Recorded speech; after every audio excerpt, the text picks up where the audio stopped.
Hello, fight fans. Welcome to another episode of More Than a Fight podcast. I am your host, as always, Jose Alcázar, and this is your co-host, Juan. And then behind the camera we have John.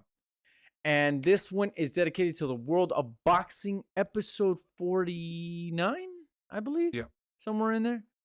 Yes, sir. And this one is going to have a ton of boxing because Saturday is jam-packed from start to finish, whether it's here in the UK. We're going to kick it off with the main course, the filet mignon, if you will, Benavidez and Plant. Juanillo, what do you think of this one? I mean, I didn't think it was going to happen, and then they signed it. What do you got? Two top guys in the 160 that don't like each other. They've gotten in a fight at the gym before, so I mean, they got a lot of beef. The Benavidez's dad taking a little trash talk.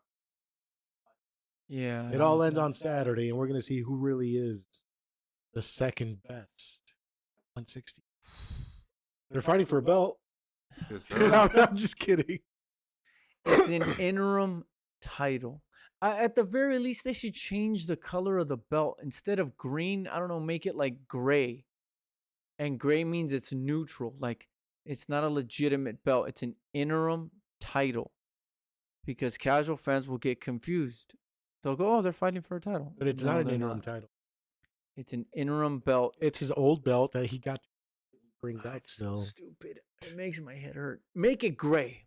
All right. Let's just make it simple. Anyway, let's get into it. Okay. So obviously the bigger man is Benavidez. He will be at fight night, yeah. Yes. He didn't look good at point. Good today. point. At fight night, he will be. You're right. Right there in that image that John showed, Caleb Plant looks a little thicker to me than Benavidez. Yeah, and then Benavidez is Yeah, always, everybody's been making fun of him as the fat kid.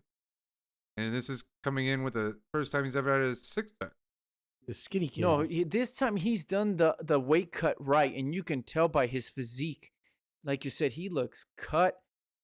Caleb Plant is ready. I mean, all due respect to Caleb Plant, because he's taking on a dangerous guy in Benavidez. I mean, Juanillo, how do you see this style-wise? Oh, okay. Caleb Plant, I think, is a better outside boxer. Mm-hmm. But how long can he keep him away? That's the number one thing.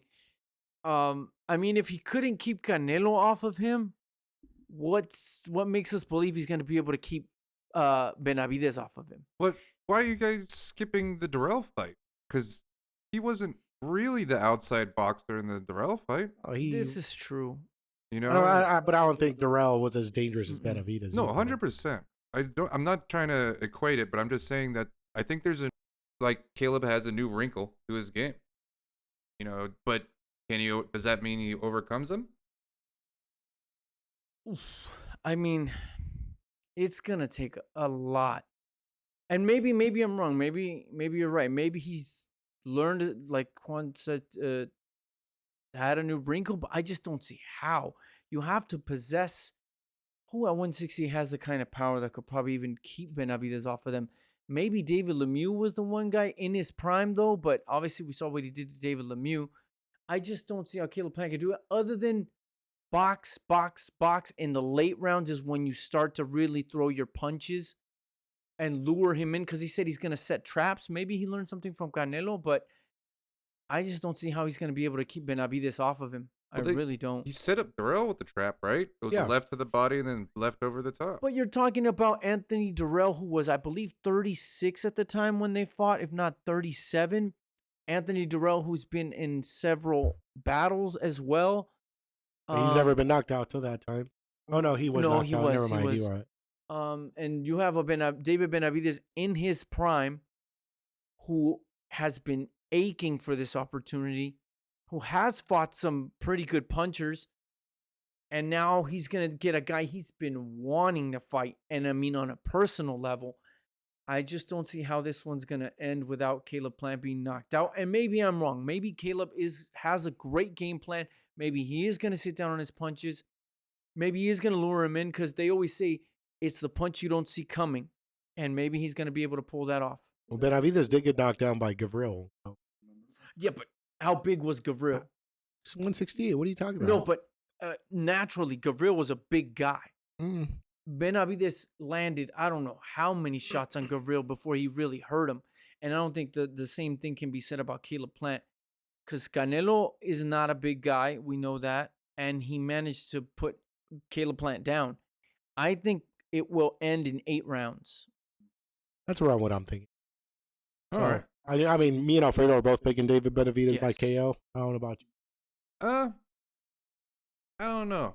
I think he's kind of changing everything up that got him here. Like this weight cut is crazy. Yeah. To me. And I don't even know why. If he was able to do it before, like, yes, he had issues before. But why change everything now? Benavidez? Yeah. Memo Heredia. I don't know. Maybe they just started working on his this weight earlier. All this talk of, like, I've never been this more focused or more into a fight. You know, and it's like, Plant was sitting there like, doesn't matter who I'm fighting. I'm like, I come this way prepared. Every fight. Yeah. Where Benavidez is like, this is going to be. And that's been a legitimate knock on Benavidez was professionalism.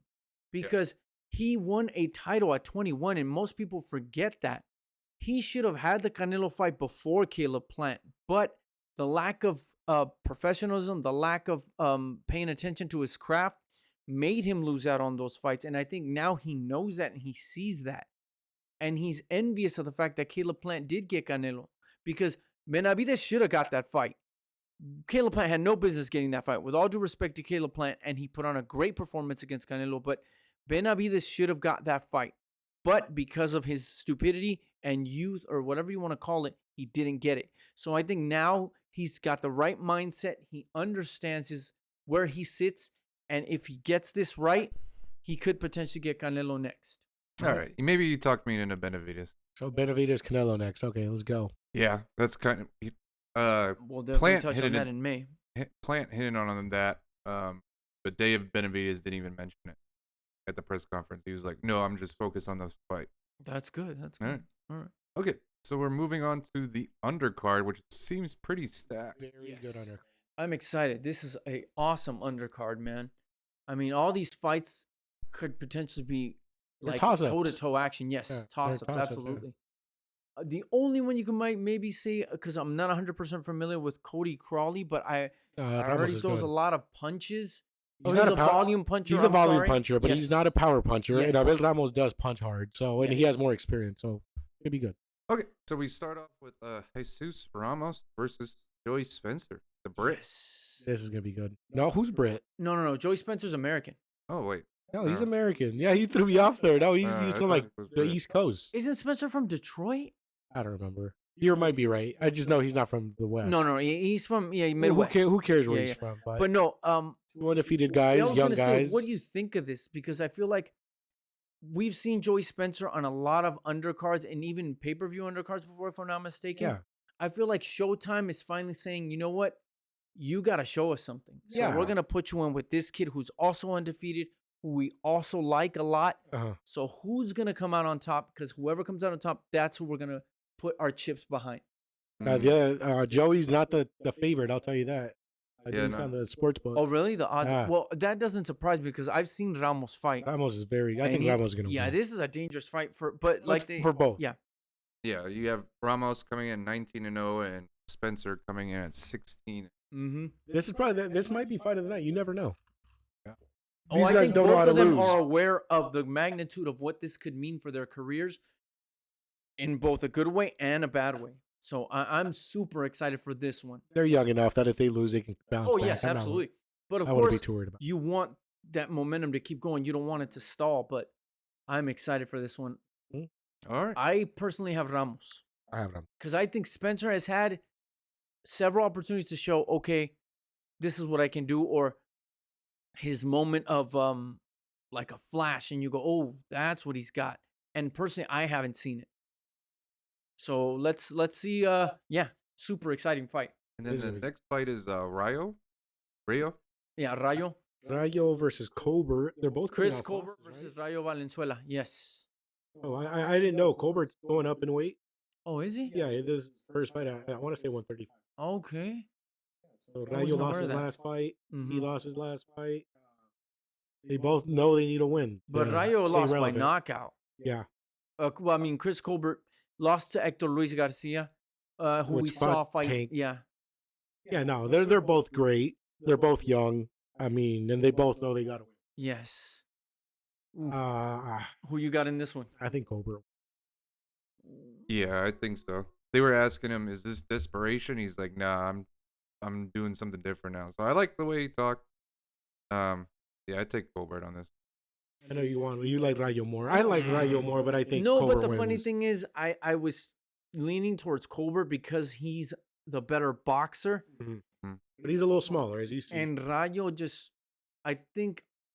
Underestimated Garcia last time, you think? Or what do But you he think did happened? hurt him though. He hurt. Yeah, he did hurt. What's his last name? Garcia? The guy that fought, Hector Luis Garcia. No. That was Colbert. I'm talking about Rayo. Oh, click on it. You have it there. Yeah. What was his name? I thought it was. No, was it? another No. Dominican guy. Edwin De Los Yeah, Santos. Edwin De Dude, Los and Edwin De Santos. Los Santos can crack. Dude, he is But hard. remember that Rayo put him down. Yeah, he did, even you're though right. he lost. Yeah. That's why I'm like a little. But I'm gonna give it to Colbert because he is the better boxer, and he did fight. He has a better previous opponent in Hector Luis Garcia. They both lost to Dominican last fight, so let's go. And Shows you how then, good their boxing is now. Oh, I know. And then yeah, that final Crowley versus Cody Crowley versus Abel Ramos. yeah, Cody Cody coming Southpaw in. too. Cody coming in at 21-0 versus Abel Ramos 27-5-2. Only 9 KOs with Crowley though. Yeah, he's more of a volume puncher. Yeah, he was saying that he's like, you got to be able to Throw 200 punches yeah, right throw around. 100, Oh, he's 200 punches. Canadian. Why did I think he was from Ireland? Nah, bro. He's Just the from, last He's from name. Ontario. Yeah. But he beat Josecito, man. So I mean, granted, Josecito's been through. This at is the going to be a time, good lot of toss-up fight fights. too. Yeah. Even though Ramos has a few losses there, he's fought very good What people. were the odds on this? Do you know? I didn't. I'm sure Crowley's favorite. Yeah. Yeah. But I wouldn't be surprised if Ramos wins, honestly, because he is I want to say he's a bigger puncher. He has more. That's right. He beat Figueroa. Yeah, he has big experience up in the ring too, because he's fought some. Oh, and killers. he's fought Ugas too. He's fought the top. Yeah. He's lost to he beat Figueroa was always Yeah, no. Figueroa, you can only take it so much. so, but he beat him. But he's not an easy guy to beat. No, yeah.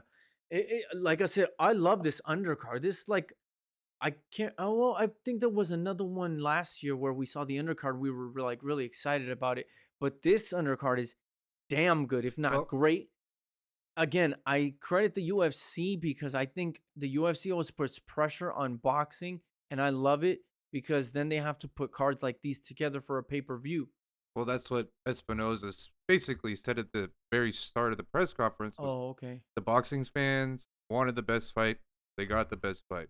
They wanted high quality, not over, you know what I'm saying, over balanced fights. They want balanced fights. They got balanced fights. And they wanted, a full card of it.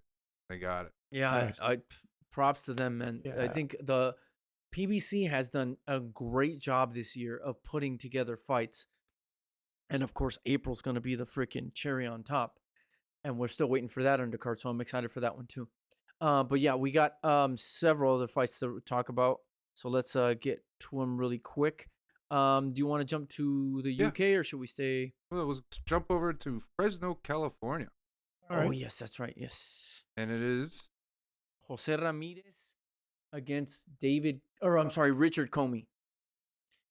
And honestly, for me, Juanillo, obviously, I think you agree with me. We wanted this to be Ramirez versus Prograis, but that fell through. But he still needs to fight, right? Yeah, but do you think it's true what they're saying about Ramirez that he didn't want to fight Prograis, or was it the split that they were talking about? It was a split, but you should have taken it. He's not the champ. Prograis. So Yeah. I blame Ramirez for that. Prograis was ready to do it. Yeah. But he wanted 50-50, and that's not how it works. He's not the champion. He's fighting for the belt. The thing Ramirez was citing was Prograis with Probellum. Probellum doesn't have a broadcaster behind them. Ramirez does. He's got ESPN. And that was his argument. He's like, I got the platform. You have Probellum who doesn't have a platform. But anyway, that was his point. Should have been. He should have fought. I think we all are picking Ramirez on this, right? I am. Because Commey did great against Pedraza. and he even looked good against He looked good against everyone he's fought. yeah, He's against not a Loma. pushover. He's even good. though Loma beat him. He had little windows against Loma because I remember Loma was trying to get them to stop the fight when he fought Commey, and of course Delfimo knocked him out. Is there anyone to look for in this undercard? I don't. Yes, there is. It's going to be Sinicia Estrada. Okay, Oh, yeah, that's Estrada. right, But Sinicia Estrada she's is on fine. this She's card. gonna have an. Yeah, she's fighting against hold on a second. Tina Rupert. Never heard of a Rupert. Well, 12-0. Dude, okay, so Sinessa is little, right? And she looks giant compared to Rupert. Yeah, she does look dry. Where is it? There it is. Yeah, and so They fight at 115. Okay, there you go. Thank Yeah, you. That's what I was 12-0 and 1. WBA world minimum. WBC Okay, so it's world. 105, right? 108. Minimum, I would imagine, is 105. Tina Rupert, she's Canadian or where's she from? Or She German? is from Germany. Okay, Oh, German. Yeah. okay. Oh, she's She- undefeated. Undefeated, okay. All Yeah, right. she might be Yeah. better than I thought. Yeah. Last fought Rocio Gaspar. Only fought in Germany, unfortunately. Mm. Yeah, she's going to get her ass beat. Oh, that's like the French girl that Alicia Baumgartner fought. She had Mm. only fought in Europe. Yeah, and we have 23-0. She's 5'2". Oh shit. Yeah, that's what I'm saying. She's tiny. Yeah. So the other girl has to be 4'11", unless she was wearing heels and the other girl wasn't. I think that's most likely what it. She is 4'10". Okay, I'm not wrong. You aren't Totally, wrong. she's tiny. Tiny Tina. There you go. All right. No, I got Sinisa. I think she's gonna. This is gonna be She like- punches very hard for the weight. She's just gonna. It's gonna be like kind of a showcase fight kind of thing. I think so. Raimundo Morataya's on the card. Oh, does he? He's fighting Yeah. Humberto Galindo. Don't know Yeah. Galindo. I know. I've seen Murataya. He's very good. Humberto Galindo. I've never seen. Mireles, Mila. I don't know any of them. A lot of zeros on the left. Yeah, I mean a lot of zeros, a lot of undefeated, but I've never. Mm-hmm. They're starters. But there's always these fights. I always say are sometimes good to watch because you learn about new fighters and sometimes you get surprised. Yeah. I know we've had a few cards like that this year. DAZN put that one with Scrappy. The undercard I felt was really good. Yeah. They were 4-rounders, so you always want to keep an eye out for these fights because you never know what you're gonna come across. So that's the U.S. and then really quick we'll touch on because honestly I've never seen the guy that Jose Zepeda is gonna fight, so we'll just touch on it real quick. He's gonna fight in Mexico. Jose what's his Zepeda name? versus Yeah. Goyat. Yeah, he's. Yeah. I It's this a is showcase fight for him. Yeah, showcase fight. Stay Stay busy fight. busy. I don't think it's nothing. Yeah. No promotion over here. All Yeah. Mexican. Well, They it'll be also on DAZN via Golden Boy Promotions. And then they have Ocampo on the undercard, but His opponent's good. TBA. yeah, TBA exactly. It's like what the hell? You know, I know. That's why I was like, it's I like know, those, yeah. like with wrestling Yeah. when the mystery boxer comes out, dude, or mixed mystery wrestler. And the crowd goes and crazy. then what we're gonna do is we'll jump to the UK where earlier on Saturday our time we're gonna see the return of Lawrence Okolie versus David Light, and this will be Lawrence Okolie's debut on Boxer/Skysports. He moved over there from DAZN.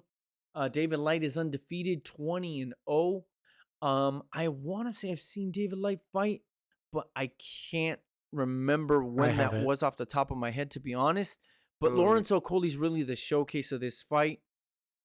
The last fight he was in versus Brandon Glanton.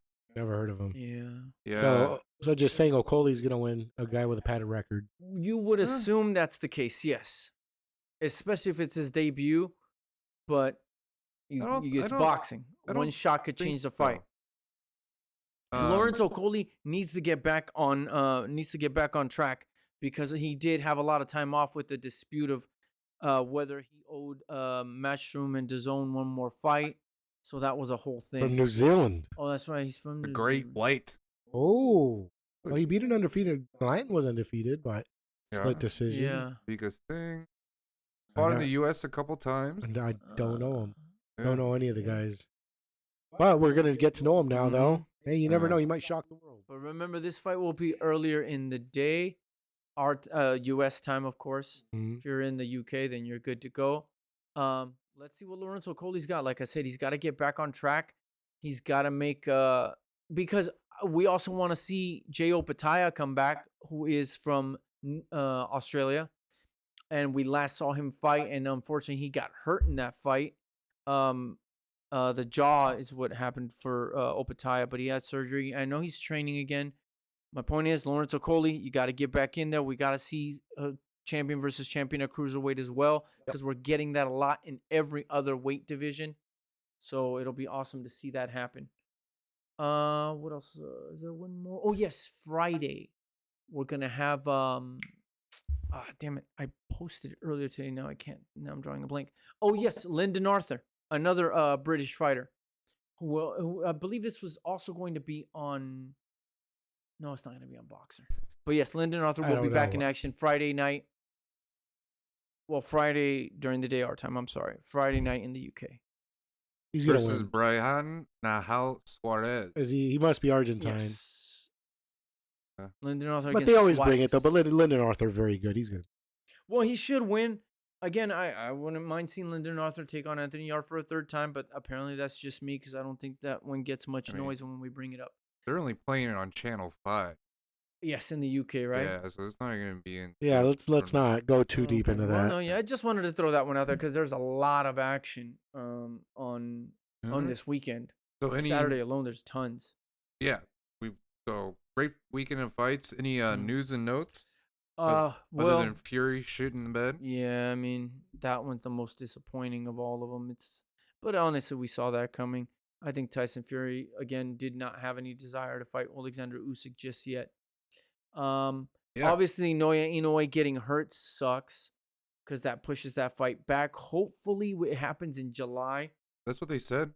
Okay, great. Yeah. And I know Fulton said he's still on board, that they already got a new date. They have a new date set. They just haven't announced it. Yeah. I was really excited for that weekend because we were going to get Canelo, and then we were going to jump right into Inoue versus Fulton, but we got to wait a little. It sucks, but either way, as long as we get it, that's what matters. Any other one? No, that's it. That I might be missing? I think that's it, man. We covered a lot. Yeah. Okay, and of course, guys, what should they do? Comment, like, subscribe, hit the little bell notification. And check out our other social media site, our platforms, Instagram, Facebook, TikTok, Twitter, MySpace. all that good stuff. Yes, and we just started MySpace again. Thanks, guys. All right. Just bleed.